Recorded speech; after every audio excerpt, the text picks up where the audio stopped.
दामाद की इज्जत अनमोल है और बहू की इज्जत का कोई मोल नहीं है। सलोनी, तुम अभी भी ऑफिस में हो। तुम्हें पता है कि आज हमें विजय की सगाई में जाना है, फिर भी तुम अभी तक नहीं आई।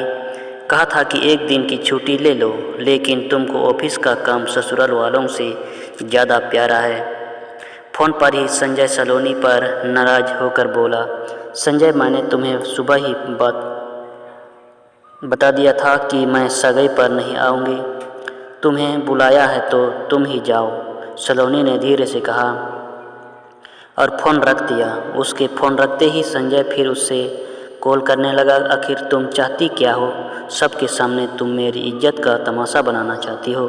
सोचो, छोटे भाई की सगाई हो रही है और इकलौती भाभी पहुंची है, नहीं तो उसके ससुराल वाले क्या सोचेंगे और क्या सोचेंगे। दूल्हा की दुल्हन है, दोनों के ससुराल पक्ष से सास ससुर और भाई ही है, तो भाभी को कौन पूछेगा। आप बेकार की बात मत सोचिए और जाइए।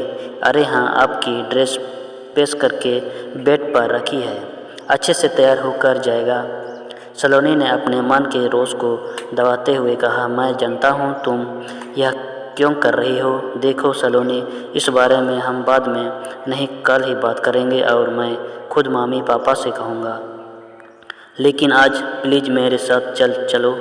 संजय सलोनी को मनाते हुए बोला, संजय, मैं आज वही कर रही हूँ जो तुम्हारी मामी ने कहा था कि बिना बुलाए ससुराल के किसी भी फंक्शन में जाने का मतलब ही नहीं है। वे लोग तुम्हें फालतू समझाते हैं और तुम भी अच्छे से जानते हो कि मैं फालतू नहीं हूँ। मुझे बहुत काम है, अभी मीटिंग के लिए जाना है। विजय भैया को मेरी तरफ से भी आशीर्वाद दे दीजिएगा। सलोनी ने फ़ोन कट कर साइलेंस मोड पर डाल दिया।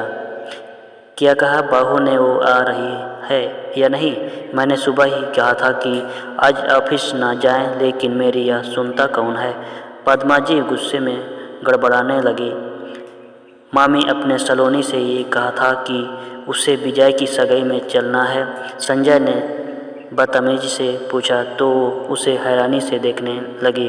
बहू को क्या अब अलग से निमंत्रण देना पड़ेगा कि उसके देवर की सगाई है और वह फंक्शन में चले? तुझे बोला था कि आज सगाई है, छुट्टी लेना चाहिए। अब तुम दोनों अलग हो क्या?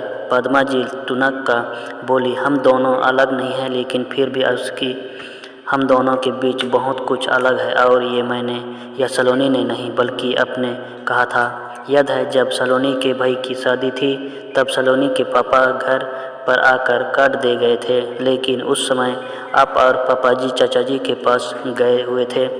घर पर सलोनी के सिवा कोई नहीं था। शादी के तैयारियों में वो फ़ोन करना भी भूल गया और हालत भी कुछ ऐसे बने कि हमारी फ़ोन पर बात नहीं हो पाई। तब आपने मुझे सलोनी के साथ शादी में नहीं जाने दिया। आपने ही कहा था कि ससुराल में जब तक इज्जत से न बुलाया जाए मत जाना। सलोनी के वहाँ पहुँचने पर जब पापा जी को मेरे न आने की वजह पता चली तो वो खुद मुझे और आप सबको लेने आए और माफ़ी भी मांगी। संजय की बात सुनकर माताजी भी गुस्से हो गए। घूरने लगी तो कहा कि बात कहाँ जोड़ा रहा है।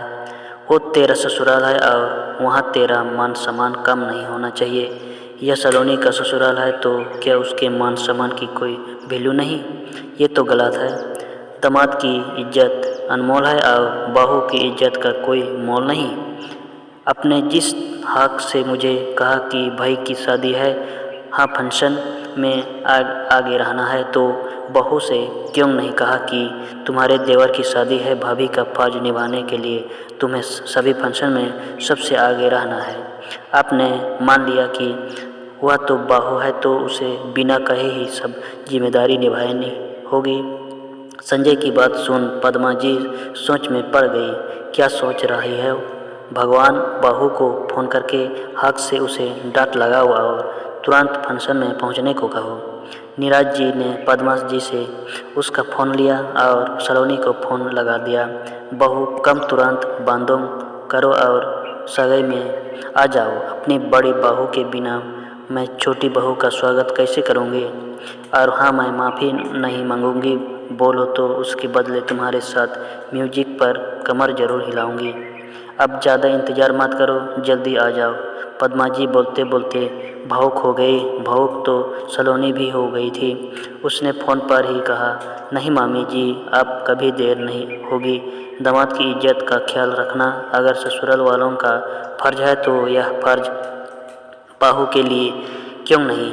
बात अगर बराबरी की है तो बिना बुलाए बहू भी ससुराल के फंक्शन क्यों अटेंड करें। वह या नहीं कहती कि उसका मुनिहार करें, वो तो बस यही उम्मीद करती है कि एक बार प्यार से बोल दे कि सब तुम्हें ही करना है, क्योंकि तुम्हारे घर का फंक्शन है। दोस्तों, हमेशा बेटे और बहू को बराबर ही प्यार देना चाहिए।